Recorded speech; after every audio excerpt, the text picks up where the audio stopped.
guys, thanks for tuning in to Moving Forward. You are watching part 3 of 360-degree communication, and today we are talking about communicating positively with yourself, as well as communicating your brand to the public.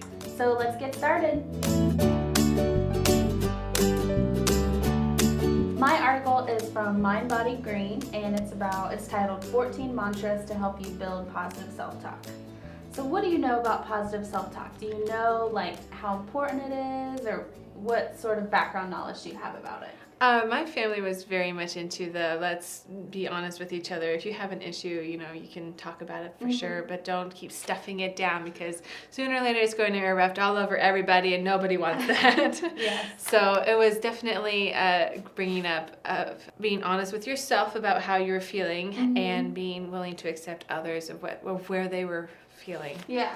I like that that your family talked about being honest with yourself, because some of these, I think, kind of denies that. Yeah. And it's not good to, not just accept the way that you're feeling and move on from it. It's better to, acknowledge it and move on then. Acknowledge it and move on. So that little voice inside your head can have a huge impact on who you are and how you live your life and how you come across in the workplace. So I think it's really important that we talk about this today. So why wouldn't anyone want to develop a positive self-talk? I can't think of a reason why. They don't want to admit that they have those negative feelings. They don't want to That's usually my experience. Yep. So some of the benefits are it uplifts you, it helps increase your confidence, it enables you to attract what your heart desires, and really it helps you adopt a healthier lifestyle. And this is a big point, it helps reduce stress. And so that in the workplace, we can all use reduction in stress. Absolutely. One of the biggest things she talks about is how important it is to actually make positive self-talk a habit. And it might sound and feel ridiculous at first, but if you keep going with it, it becomes more natural to you. How long do you have to keep going with it? It does not actually say. I would probably just, if I had to guess, say until it becomes a little more natural. Okay. Fake it till you make it kind of a thing? Yeah, exactly. But she also says in her article to do Post-it notes on the bathroom mirror, on your computer screen, inside your wallet, in your car, wherever works for you. Do you have any Post-it notes or any of the affirmations, or is it all just in your head? Well, there have been seasons where, yes, there were Post-it notes in different areas of the home or whatever. Yeah. At this point, not really. However, I collect quotes. If there's anything that I quote, some people collect stamps or figurines or whatever. If I collect anything, it's quotes. So I do have a little document or a journal that I keep track of little quotes, and then you can refer to those, yes. I think quotes are really popular right now, and I think a lot of those sayings are even going into the decoration world where they have the pictures of all that. Definitely. So it's good to surround yourself with positive thoughts like that. So bring your awareness to self-talk when you wake up, when you're driving to work, maybe on your commute, waiting to be served at a restaurant, exercising, lying down before you go to sleep. I know that one can be really important. And they actually say to just use it every day in all situations if it's possible. There you go. The writer of this article, she met with a client, and the client was telling her that she didn't want to feel overwhelmed. She didn't want to feel full of anxiety and stress. She actually says, I don't want to just exist from day to day. Yes. So, I think a lot of us can identify with that. I think so too. She pretty much covered all everything. Of them. Yes. So what the writer says is she actually lists different mantras that you can say to change your perspective and flip your focus. So the first one is, I'm always observing before I reacting. Okay. The next one, I know with time and effort I can achieve. And this one I really liked. I love challenges and what I learned from overcoming them. It's sometimes that's all it takes is when you're faced with a tough situation, just view it as a challenge and a learning experience. It's amazing how that can help you get through the process. Yeah, and realize that it's not just the problem, there's an entire picture that's being played out with it. Definitely. And that there is an end to it. It's not going to be like this forever. Nope, it never is. So I wanted to just know if you had any quotes or mantras that stuck out with you. Maybe if you're having a hard day at work, what you tell yourself to bring yourself into that positive state of mind. I don't know if there's been a one-line saying or anything like that, but I usually turn to music, and I think that can be a mantra in itself. Yes. So there's usually some it can be either from a musical, and I don't know why I'm embarrassed to say that. I mean, musicals are great. Either from a musical or from a just a song that's really spoken to me somehow, some way for different situations, of course. I mean, there's going to be different songs for different situations, but yeah, there's usually a song that I'll go to and, put your earbuds in so nobody else hears. Just go with it. Just get in that zone. That's right. And it's just that little extra boost to the day. I completely agree. And I actually do the same thing. I'm a big fan of quotes. And so depending on how I'm feeling, I'll go through different quotes and read them. And one thing I like to do is go to Pinterest and go to the quote section there. I find they have a lot of good quotes on there. So that could be a time waster for me. I so I have to be very careful about that one. I make sure and only do the first page, and I'm like, I'm done. That's right. The first page of what I can see. So she ends the article with asking us, is it time you rewired your brain and created new thoughts and habits to help bring you what you do want as opposed to what you don't want? So I would love to hear what affirmations and positive thoughts or quotes you guys use to get through your workday and shift your perspective. So make sure and comment below. So next we're going to be discussing 9 ways to communicate your brand to the public. It's an article that one of my writers, Bethany Alcock, has written. We tend to refer to her a lot of stuff. I was just realizing, yeah, we do. But she talks, she gives 9 different ways on just different opportunities that you have in the community, at social events and that sort of thing, to communicate what your business is all about. And it's another way that you are representing yourself and representing your company. And for a lot of our viewers, it's one and the same. Your business is yourself. So, I felt this was very important. And I also have a few more things to kind of add into it, just from my own experience. But even when you're at a party, or when you're meeting someone for the first time and someone says, so what do you do? It's that attitude, it's that instant reaction on your face that will communicate a lot of what's going on with your job and how you like it and what you think about your company overall. So a few things is to always watch your attitude. What's that first reaction that you have? And if you need to, start practicing it.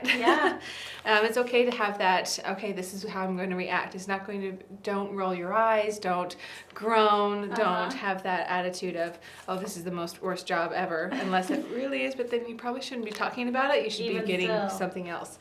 You need to watch your attitude, then you need to have your elevator pitch ready. And that's just the brief 2 or 3 sentences of what your company does and what you do for the company. And you can practice this just over and over and over until it just flows right off your tongue. And they call it an elevator pitch basically because you think of it that you only have from the time that you push the elevator button until you get to the next floor.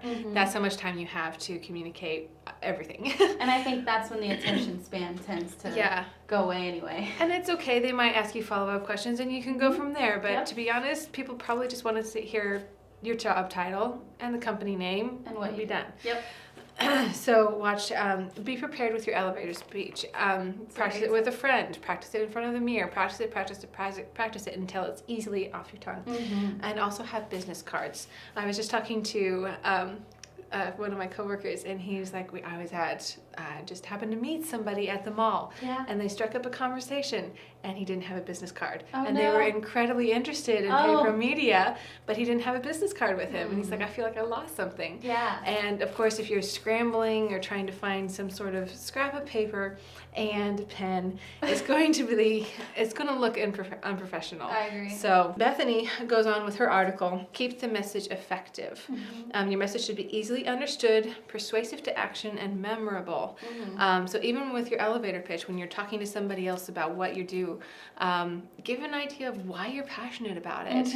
Explain why your company is so much involved in this area of the industry as opposed to others. Or why you chose to work for that company. Exactly. So keep the message effective. Next is focus on the benefits. What needs does your brand fulfill? What sets you apart from everybody else? Next, she says, be social. And this is one that I think is really important because we tend to get a little we go to work and we go home. Yeah, we get very comfortable. Yeah. But if we are looking for those opportunities to engage in the community, that says a lot, one, for ourselves and also for our business. Yeah. She says, attend events with others in your industry and network with them. Create your own events to introduce others to your brand and what you have to offer. Develop a fan base and use word of mouth to promote your different products and services.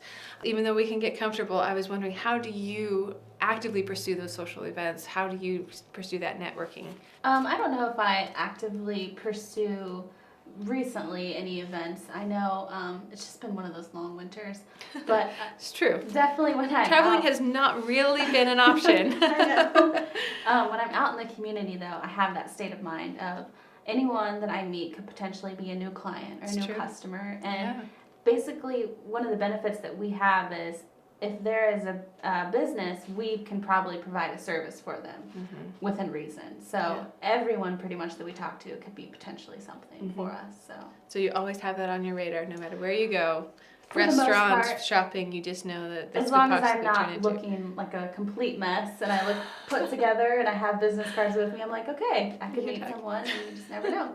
Then we have keep track of what others are saying. Know the general consensus of your brand. Use proactive PR to keep your brand's message positive and know what to do in case of a crisis. There's other articles that she's mentioning in that, but the part of keep track of what others are saying, as you're out there being social, as you're out there being networking, look for and listen to what is being said about your company, because that's also a clue to you of what you might need to change company-wise. Sometimes people aren't always honest about what they feel about a company, but sometimes if you're listening, you'll catch those little hints of, we might need to change something, or we may need to adjust this process. Yeah. Or, how is this need going to be met anywhere else? This is something that we can do. So be listening very much so. Next, we have utilize communication opportunities. Whether you're giving an interview, holding a meeting, making a presentation, or public appearance, know these are all ways to restate your brand message. And it's just like you said, anybody could potentially be a client, and you never know when those opportunities are coming up. So be prepared. It's just going to surprise you sometimes, and other times you're going to have those intentional interactions. But it's those surprises that you need to be prepared for. Right. And I was going to say, that's honestly when the best connections happen, when it's natural and organic rather than the old school cold calling or even like the LinkedIn. Your chances of getting a lead from that are lower rather than just having a conversation. What do you do? Oh, I do this, and here's my card. Right. The chances are a lot higher there. So. And because that relationship started in such an kind of unusual and memorable way, that can be a really great start for your relationship as a business. So that's what I have for my article, and you have something to follow up with this. Oh, yeah. Well, actually, to bring one more point, did it mention anything about social media and how the brand that you have on there? Some, yeah, but I didn't want to go so much into social media. It was more communicating. I feel like we could do a whole nother show on that. Could be. Yes, we could. Branding right now is just so huge because there is that fine line between this is who you are at work and this is who you are at home, and with social media it's becoming thinner and thinner. It's true. And so you just need to be aware of what you're posting, what you're presenting, and how those reflect on you and your business. Yes, and I totally agree. We could totally do which we should. I think we will. I think we just need to. But with social media, there is also that tendency to represent your brand negatively because you post on Facebook or you post on Twitter having a rough day at work today or something like that. That's still representing your brand. So you need to be very careful about that. Definitely. The next article is communicating with yourself and others. And I thought that would be a good time to talk about how to assert yourself. And this is something that I don't think that we've quite talked about. And it's actually so important. This is an article that starts out with the writer had a conversation with a manager at a large manufacturing company, and so normally his style of asserting is he's a peacekeeper, but he wanted to switch that up. He wanted to be more assertive and push his ideas more. He was actually surprised to find out that his team did not respond well to it. And the fact that they didn't take onto it easily shows us how complicated assertiveness can be, and that it is more complex than just kind of switching up how you're saying something. Number 1, know your team. Employees who are even-keeled and amiable need you to take that time to listen to their ideas and collaborate. And those employees that tend to drive things forward and they want you to actually show them that you're in control and give them direction, set deadlines, and empower them to do the same. Number 2, assertiveness doesn't mean aggressive. I think a lot of people still confuse the two. I agree. That's the first thing that comes to my mind when someone says be assertive. It's like, okay, charge forward. Right. But that's not always the case. He says that being task-oriented and decisive and having high expectations for others is one thing, but raising your voice, beating your fists on the table will set a different tone altogether. I agree. Have you ever had any experience with anything like that? Yes. You have? Not so much boss-wise, but I can still vividly remember being in an orchestra, and the conductor was the fist-pounding, throw the baton, that sort of thing. And we were kids at the time, you know, early teens, and it was not fun whatsoever. But and I remember that. No, we just got more intimidated and scared. And Like, when he's didn't like, wanna play make a out, mistake. play out, yeah. Yeah. It was not easy for us. We were just like, don't make a mistake, don't make a mistake. We're going to get so in trouble. And then it's like the more you're thinking about not making a mistake, the more likely you are to make a mistake. I've definitely been in situations like that. I've been really privileged to work with bosses that were more on the easygoing, get feedback, but definitely make their decision than the aggressive kind. Yeah. So I've been very blessed with that. So here's where we need to watch out. Number 3, peacekeepers can be dangerously close to pushovers. Always communicating and getting things done by being non-confrontational and genial does not equate to continual harmony within your group. No, it can actually lessen influence and imperatives. So just probably being mindful of that, but like you said, making decisions still would be a good counteract to not being that pushover. And I think that's a learning experience. If you're a new manager, if you're a new or someone that's been promoted to that role, there's going to be some flexibility in learning exactly what that looks like. So there will be times where you need to listen more. There's going to be times where you need to be decisive more. But being decisive doesn't mean that you're going to be aggressive about it. Being decisive means that you've actually made the decision. You're not going to be wavering. This is what we're doing to move forward, and you've guided your team that way. Exactly. The biggest thing I have to do to keep in mind to not be a pushover, but again, not be too aggressive, is to take myself and my emotions out of the situation and just remember for what's best for the client, for the business. Exactly. And that's, I think, for me, has been the most helpful to kind of remove myself from the emotional state that it could be. And just, okay, this is what we're doing because this is the best thing that we can do as a team. So number 4 is read the room. And if you are keenly aware of yourself and your team, you can truly flex your assertiveness to your situation. Figure out when a little fiery language will stir the crowd to meet a tough deadline, or when people need even tone consolation to get through a stressful time. And I think the best managers are the ones that are able to read the crowd and engage with all of them. It really is. It's quite the mix where you're like, okay, I know this group is here and this group is here and this one. So we're going to have to, the whole conversation that I have with this in this meeting is going to have to address everybody. And it can be intimidating, but at the same time, you get used to it and you can start thriving in that arena too. Getting back to Eric, the Midwest manufacturing manager, in the article he said, I told him his most effective strategy is going to be authentic and embody his most natural assertiveness style. So he was trying to push himself too far out of his comfort zone, and his employees probably picked up on that. I was like, what are you doing? They do. So then whether you are driving ideas or bringing consensus to a group, the trick is to know how to fine-tune your approach. And that's what we have on positive self-talk and assertiveness today. This has been part 3 of 360-degree communication. Today we talked about communicating with yourself and communicating your brand. So I would love to hear your guys' comments on any questions that you have or any disagreements that you have too.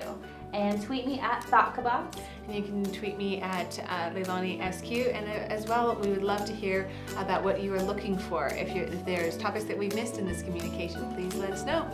We'll see you guys next time.